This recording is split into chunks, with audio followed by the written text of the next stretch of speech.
Hello, my beautiful and wonderful people. You're welcome to my channel, A Home of Riches. My regard and my greetings to you. If you have not subscribed to my channel, kindly subscribe and thank you for subscribing. Today, we are diving into a story that is not only empathetic and shocking, but also filled with misery, conspiracy, pain, and even spiritual interpretations. We are talking about Iyabo Ojo, her office at Fespris Lodge, and the fire outbreak that happened recently.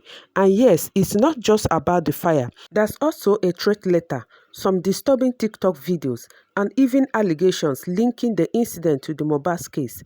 As usual, we are going to unpack everything, give you the timeline, share facts, reactions, and maybe some hard truth. So let's get into it.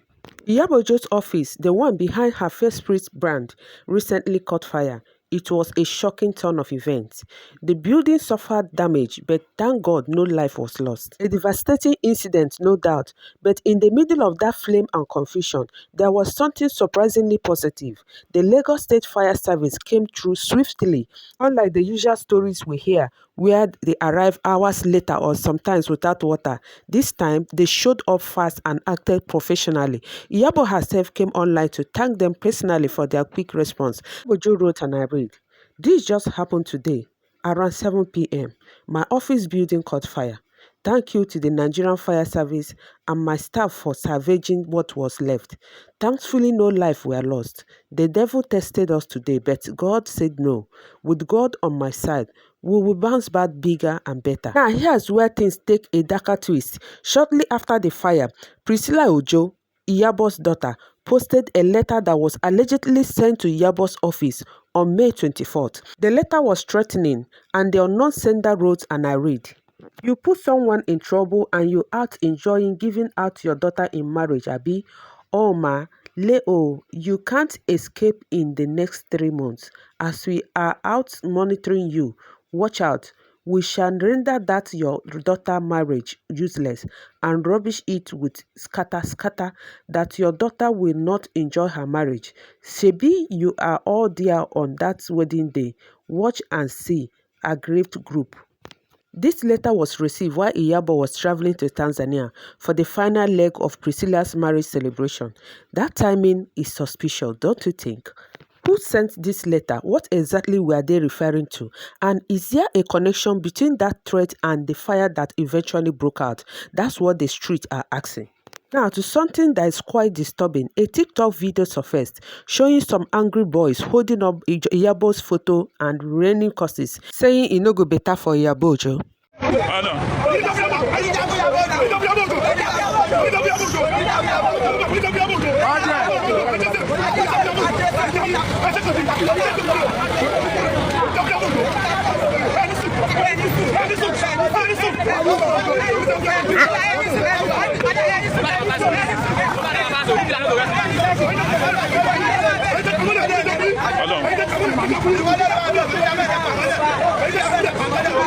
Some people are saying these boys are area boys, while others believe there is a deeper plot. This isn't just hate, it's coordinated and pointed. People are now linking it to Iyabo's involvement in the Justice for Mohbad movement. Yes, Iyabo was one of the first celebrities to speak out after Mohbad died mysteriously.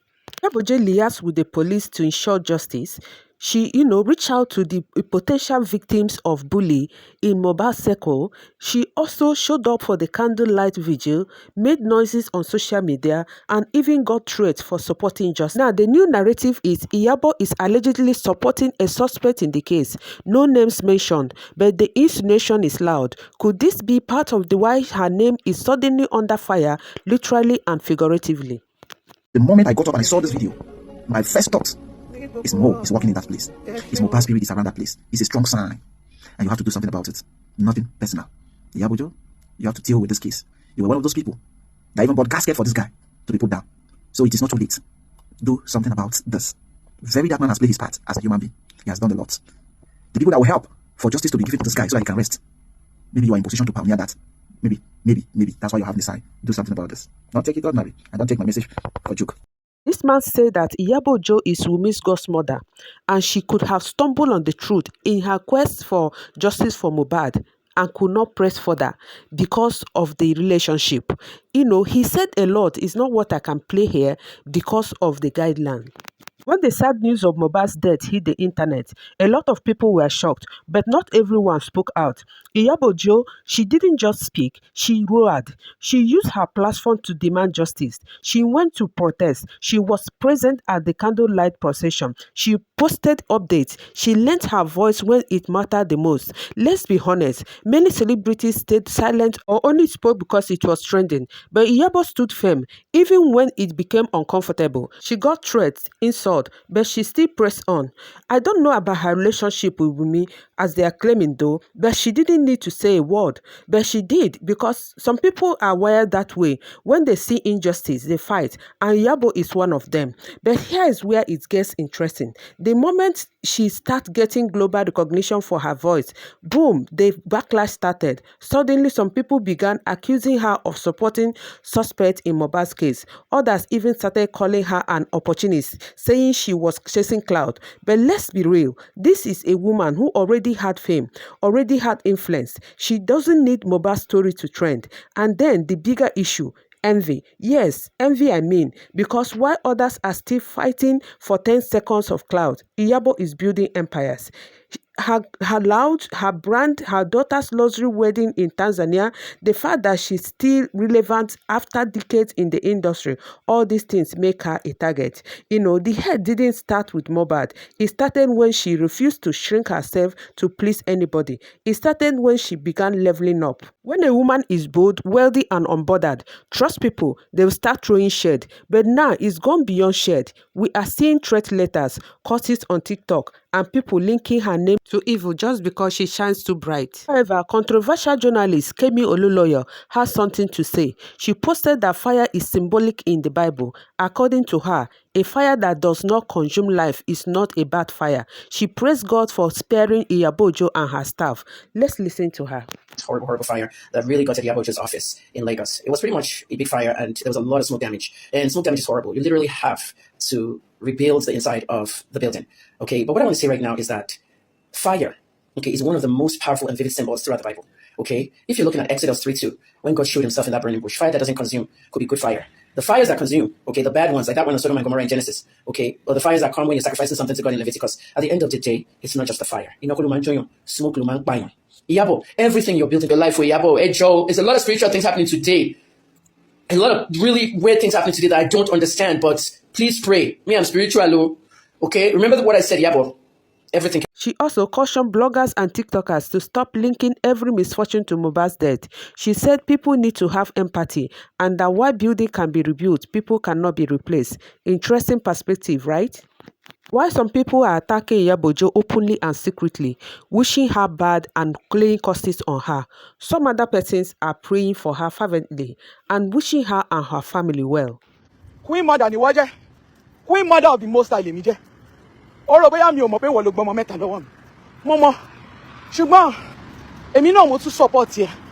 Tí mo ní torí pé mo rí pé àgbàlagbà ni ẹ́. Ìkà tó ṣe fún mi. Ó ti mú ìyá ẹ lọ. We are living in a time when hate can come in many forms. Celebrity or not, once you stand for something, expect opposition. Whether this fire was a coincidence or an attack, one thing is clear, it shook the system. If that letter was real, then it must not be ignored. Authorities should investigate and secure Iyabo's life and property. And let's learn something here. Being good doesn't exempt you from hate. In fact, the better you are, the more uncomfortable it makes some people.